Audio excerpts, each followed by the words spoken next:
C'était un duo mythique des ondes de 1992 à 1996, Christian Spitz et David Massard, alias Doc et D-Fool, ont prodigué leurs conseils aux adolescents qui appelaient le standard de Fun Radio. Leur émission, Lovin' Fun, était tellement culte qu'Antoine Decaune et José Garcia l'avaient parodiée dans Nulle part ailleurs, mais toutes les bonnes choses ont une fin, D-Fool est parti pour Skyrock, avec le succès qu'on connaît, tandis que son binôme est resté sur Fun Radio 2 ans.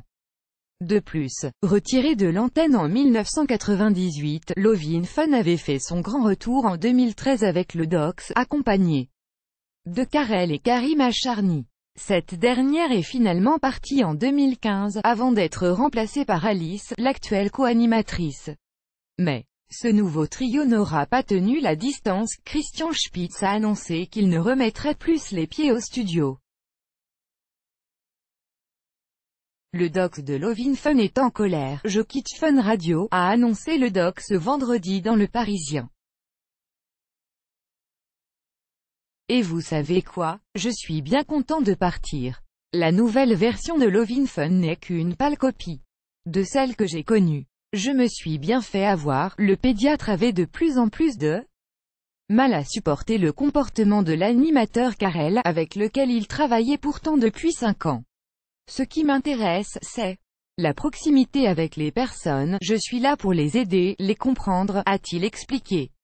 Sauf que l'animateur utilise les auditeurs comme des faire-valoir. Il leur manque de respect. Alors ok, l'époque a changé avec les réseaux sociaux, mais les relations entre individus sont les mêmes. Très déçu, énormément choqué par ce qu'est devenu le programme. Il ne se voyait pas rester dans Lovin' Fun. Je réprouve la violence de certaines séquences et l'utilisation des individus pour faire rire. On a fait semblant de les aider.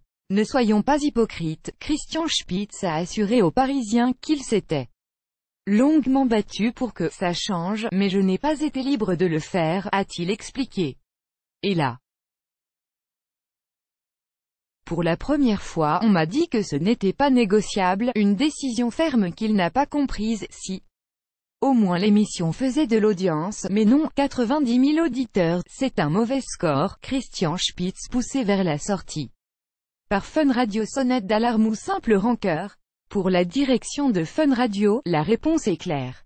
Contacté par Le Parisien, la station a révélé que le contrat de Christian Spitz arrivait à son terme. Nous avons décidé de ne pas le reconduire. Il critique l'émission aujourd'hui, mais alors pourquoi y avoir participé 5 ans?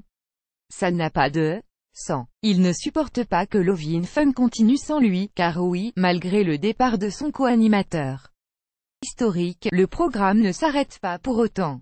Ce dimanche, Karel a présenté sa première émission de l'été sur Fun Radio, en prenant bien soin de ne pas trop évoquer le coup de gueule de Christian Spitz. Je voulais vous dire que l'aventure Lovin' Fun se poursuivrait bientôt avec un nouveau médecin qui va intégrer la famille Fun Radio à la rentrée, a-t-il annoncé à l'antenne. Il a également eu quelques mots pour les auditeurs, qui résonnent avec les reproches du Dox. On sera là pour vous écouter, vous comprendre, vous aider, répondre à vos messages puisque c'est ça le cœur de cette émission, une émission solidaire avec une vraie communauté, l'opposé du portrait au vitriol réalisé par son ancien co-animateur.